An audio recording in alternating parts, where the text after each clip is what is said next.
Duduklah, semuanya, segera. Suara ringan terdengar di aula besar ini. Suara itu sangat indah, seolah mengandung kekuatan sihir khusus. Bahkan ketika beberapa orang ras eksternal muncul semacam kebingungan mabuk. Luar biasa. Dalam benak Qin Yichen, ada juga pingsan singkat ketika suara ringan ini terdengar.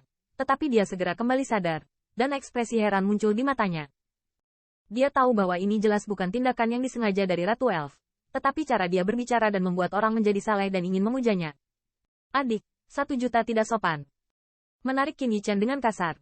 Dia berkata dengan suara rendah. Sehingga dia takut Qin Yichen akan melihatnya 2 kali, yang tidak akan membahayakannya. Dengan munculnya Ratu Elf, banyak elf dengan garis keturunan bangsawan juga keluar dari pelataran di belakang aula besar. Namun, elf kerajaan ini tampak sangat arogan, dan mereka bahkan tidak melirikdiakan elf tingkat tinggi yang duduk di belakang aula besar. Dalam hal ini, Qin Yichen menemukan bahwa mereka sengit seolah-olah mereka sudah terbiasa sejak lama, dan tidak ada sedikit ketidakpuasan di wajah mereka.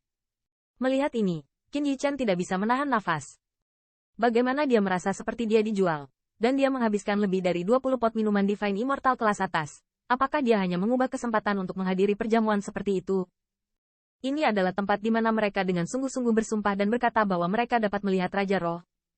Deacon Fire, jamuan apa ini? Tanya Qin Yichen, membelai dahinya dengan satu tangan. Oh, ini pesta untuk merayakan etiket Yang Mulia Putri yang akan datang. Jawab berapi-api. Yang Mulia Putri? Qin Yichen sedikit membeku. Apakah Yang Mulia Putri di mulutnya Avril? Ritus peralihan, untuk ruang Raja Roh, adalah ritual yang bisa berubah total. Jalani saja baptisan pohon kehidupan dan pemilik garis darah di ruang Raja Roh, dan Anda akan mendapatkan peningkatan besar. Dalam satu gerakan, kuasai kemampuan yang membuat iri semua elf, kekuatan kehidupan. Inilah mengapa status Bloodline dari Spirit Kingdom sangat tinggi. Segera, Ratu Elf duduk di singgasana kristal di depan tengah. Dengan isyaratnya, semua orang mulai menikmati makanan di meja pesta. Sekelompok pelayan spirit raja yang cantik juga datang ke aula besar, bernyanyi dan menari, sangat hidup, dipenuhi dengan suasana yang meriah. Di perjamuan tempat Qin Yichen berada, Huo Li hanya menyesap anggur dan tiba-tiba memuntahkannya. Segera, dia terbatuk, menutupi kendali dirinya yang hilang.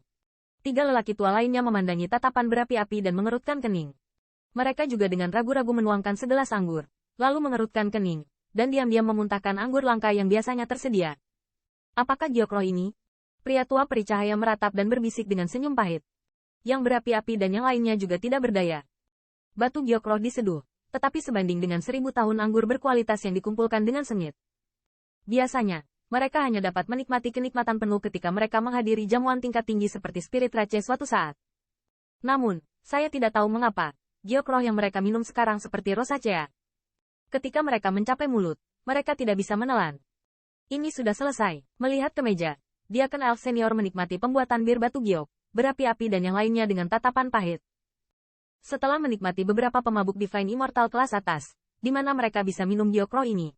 Namun, Divine Immortal kelas atas sedang mabuk, dan mereka hanya memiliki total 20 pot. Dalam hari-hari yang singkat ini, mereka telah dikonsumsi setengahnya.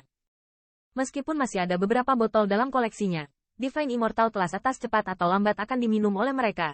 Ketika saatnya tiba, apa yang harus mereka lakukan?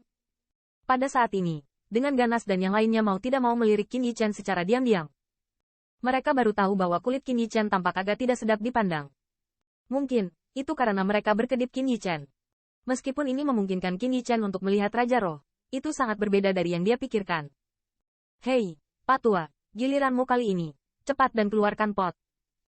Melihat kulit Qin Yichen, tidak baik menjadi berapi-api dan yang lainnya saat ini untuk bertanya. Dan kemudian, dengan urutan mereka sendiri, mereka melihat lelaki tua lelaki cahaya itu. HMPH, untungnya lelaki tua itu sudah lama berpikir ini akan terjadi. Kalau tidak kamu hanya akan menontonnya sampai kering. Tampaknya jika Anda tahu cara melarikan diri, Anda tidak dapat melarikan diri. Lelaki tua peri cahaya itu sederhana, cukup keluarkan labu botol kecil dari jubah lengannya. Segera, lelaki tua dari Light Elf menyerahkan dirinya ke api setelah menuangkan gelas besar ke dirinya sendiri. Setelah satu orang minum, lelaki tua peri cahaya itu dengan cepat menyingkirkan labu botolnya, dan wajahnya sakit. Khususnya, ini anggur. Setelah menyesap sedikit, saya menarik napas dalam-dalam, memejamkan mata, dan melihat-lihat. Setelah sekian lama, saya hanya menghela nafas perlahan dan menghela nafas. Meskipun beberapa lainnya tidak berbicara, mereka semua memiliki persetujuan yang sama. Pembuatan bir giok roh, yang dianggap sebagai minuman keras puncak dalam perlombaan roh halus, hanya akan muncul dalam perjamuan kelas atas seperti perlombaan roh halus. Melihat para lelaki tua yang dimanjakan dengan anggur ini, masing-masing dan setiap orang, ada kilasan rasa kasihan di mata 4 orang yang berapi-api itu. Kelompok orang malang ini bahkan meminum batu giok roh yang menginspirasi dengan begitu bersemangat. Namun, mereka sepertinya lupa bahwa di jamuan makan yang lalu, sikap mereka berempat tidak lebih baik dari orang-orang itu. Pululus.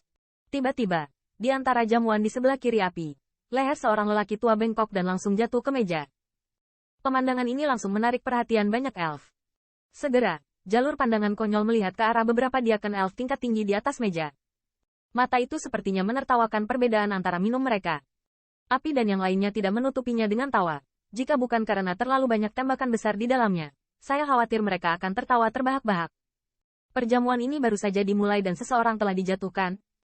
Meskipun di masa lalu, mereka mabuk dan tidak sadarkan diri, berkali-kali. Tetapi waktu mana yang tidak menunggu sampai ruang Raja Roh pergi, dan mereka membanting dan minum. Orang tua yang awalnya seperti ini dan mabuk di bawah meja anggur jarang terjadi. Siapa orang tua itu? Apakah diaken yang baru dipromosikan?